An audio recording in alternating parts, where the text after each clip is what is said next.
Чингэлтэй дүүргийн прокурорын газар тус дүүргийн цагдаагийн 1-р хилцтэй хамтран 3-р сарын 27-ны өдөр хамтарсан шалгалт хийжээ.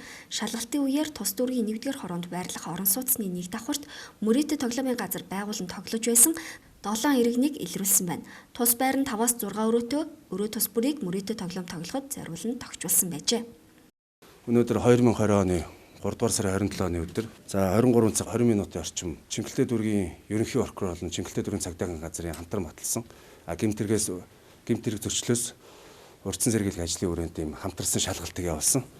За энэ шалгалтын хүрээнд бол одоогоор Чингэлтэй дүүргийн 1-р ороо 8 айлын байр гэсэн ийм байрны нэг тоотт бол одоо эрүүл энцгай ангийн 2017 дугаар зүйл зарсан мөрөөдөд тоглоом зохион байгуулах гэмт хэргийн шинжтэй байж болцсохгүй мэдээлэл аваад ингээд цагдаагийн байгууллагын бие бүрэлдэхүүн прокурорын хэлтэнд ор ингээ эрүүгийн эрхийн ажил ажиллагаа явуулж байна.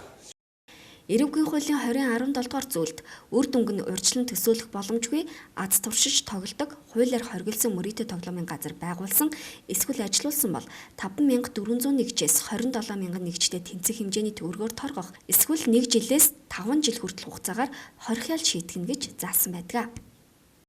Хууль ёсоор мөрөөдөд тоглоом тоглож гин гэсэн мэдээллийн дагуу бид нэр шалгасан. Шалгалтын явцад бол тухайн тоотод манд хууль ёсоор одоо мөрөөдөд тоглож исэн иргэдийг илрүүлэн шалгаж одоо цаашид бол зөрчил шалгах шийдвэрлэх ажиллагаа явуулна.